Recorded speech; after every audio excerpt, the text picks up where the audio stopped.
On va voir les 5 points clés pour réussir la mise en place de votre plan de mobilité avec tous les bénéfices qu'il y a à la clé. On va voir qu'il y en a une belle série.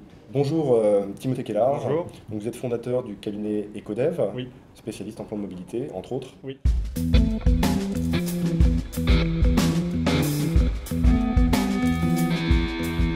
Alors juste avant d'attaquer, n'oubliez pas de vous inscrire à la newsletter en cliquant sur le lien qui est dans la description juste en dessous et de vous abonner à la chaîne en cliquant dans le coin en bas à gauche ou à droite de la vidéo pour ne pas manquer les prochaines interviews. Pourquoi les plans de mobilité sont très importants aujourd'hui dans le monde de l'entreprise? Pourquoi il faut s'y intéresser? Alors les premiers intérêts sont peut-être des enjeux économiques ou des enjeux de déplacement. On se déplace de plus en plus, avec de plus en plus de contraintes. Il suffit de regarder les périodes passées ou actuelles, des grèves, de pénurie de carburant, d'augmentation des niveaux des rivières et ou de neige. Donc on a un certain nombre de moments dans l'année et dans les zones urbaines très régulièrement qui nous poussent à se pencher sur le sujet de la mobilité car on a de plus en plus de mal à se déplacer. Alors tout simplement parce que une bonne partie des employés finalement ne sont pas là où ils devraient être. Ils ne peuvent plus venir. Une des raisons aussi, c'est qu'on parle beaucoup de qualité de vie au travail, de stress lié au déplacement. C'est les premiers facteurs de stress pour les franciliens, les déplacements domicile-travail. Il y a aussi un enjeu de qualité de vie au travail. Exactement. Et finalement de bien-être au sens large et ou de difficulté, on va dire, à vivre son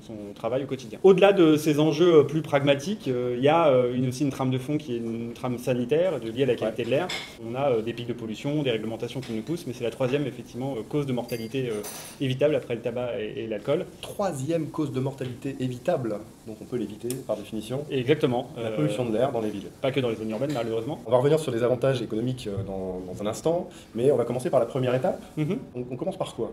Alors la première étape c'est de travailler sur un état des lieux, savoir où on en est, ce qu'on a déjà mis en place, mettre en place une équipe projet, donc définir des rôles et également un rétro-planning ou des objectifs. Ça paraît assez simple peut-être comme approche, mais c'est essentiel de le rappeler et de le mettre en œuvre surtout. Ouais, tout à fait. Ça c'est la première étape clé. La deuxième étape à partir de là, qu'est-ce que c'est? Alors la deuxième étape ça va être de travailler sur l'étude à la fois des usages ou des comportements, comment viennent les collaborateurs et par quels moyens de transport, sur des données quantitatives et qualitatives. Sachant qu'il y a deux grands types de déplacements. C'est principalement les trajets domicile-travail, quotidien, et ou professionnel. D'accord. Mais on pourrait aller, et on va sur certains projets, aller jusqu'à étudier les visiteurs, étudier les fournisseurs, fret, enfin voilà, on peut aller beaucoup plus loin. L'ensemble des déplacements générés directement ou indirectement par l'activité, par l'entreprise, exactement. La suivante, ce serait autour de la communication responsable? Comment communiquer sur les bonnes actions au bon moment, et comment informer les collaborateurs de cette nouvelle alternative. Pour entraîner tout le monde finalement dans le projet. Oui, exactement, pour tout simplement s'assurer que le maximum de personnes puissent changer, évoluer ou utiliser les services.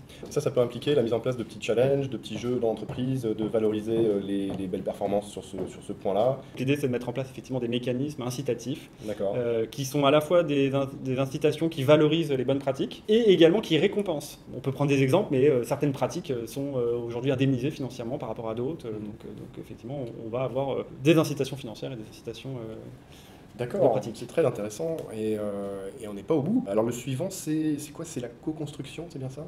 Une fois qu'on a défini des actions possibles, on va les prioriser et co-construire son déploiement.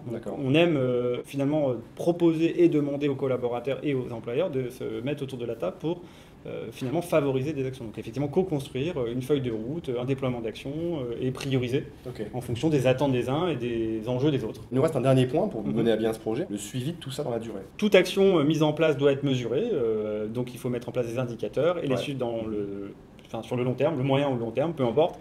Mais l'idée, effectivement, c'est de mettre en place des indicateurs, mettre du suivi et de pouvoir valoriser ou pas les bonnes pratiques et ou, on va dire, les bonnes actions. Et à l'inverse, peut-être corriger si on a mis en place des actions qui ne fonctionnent pas. Qu'est-ce qui risque de se passer si jamais on n'assure pas ce suivi?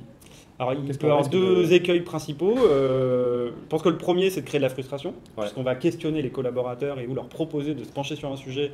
Et s'il ne se passe rien derrière, forcément, ça crée de la frustration. Et le deuxième point, c'est peut-être de déployer des actions qui vont du coup être un investissement de l'employeur, mais si elles ne sont pas utilisées par les collaborateurs, ou que les collaborateurs ne sont pas au courant, on va avoir un gâchis en fait, des actions qui vont être inutiles. Et on ne va pas aller au bout du ROI que l'on peut obtenir grâce à ce genre de projet. Alors justement, ce ROI, l'économie qu'on peut générer en mettant bien en place les choses dans l'ordre et dans la durée, qu'est-ce qu'on peut espérer là-dessus? Alors de manière globale, il est énorme, puisqu'on parle souvent, même pour quelques centaines de personnes, de plusieurs millions d'euros de déplacement, de coûts de déplacement à l'année. C'est le deuxième poste de coût des ménages aujourd'hui en France. Donc ça, c'est la première raison et ou le premier intérêt. Le deuxième, même pour l'employeur, c'est effectivement de réduire les coûts liés aux déplacements qui sont liés à son activité. De pouvoir optimiser de 5, 10, 15% les coûts de déplacement d'une entreprise lorsqu'on n'a jamais mis en place de plan de mobilité. C'est assez simple parce que simplement de se pencher sur le sujet, ça met sur le... On va dire, on pointe du doigt des sujets qui sont facilement optimisables. Des opportunités. Exactement. 5 à 15% d'un budget de plusieurs millions d'euros, effectivement, ça peut chiffrer assez vite. Ça peut aller même bien au-delà en fonction des contextes. D'accord. On a des cas, effectivement, où la flotte automobile n'a jamais été étudiée, rationalisée. Ok. Et là, on peut aller jusqu'à, certains vous parlent de plus de 50% des coûts liés au déplacement optimisés. Jusqu'ici, on avait une mobilité qui était associée à un type de transport. Et aujourd'hui, ça change complètement. Qu'est-ce qui est en train de se passer avec ça ? Aujourd'hui, on parle beaucoup plus de bouquets de mobilité ou d'offres de mobilité.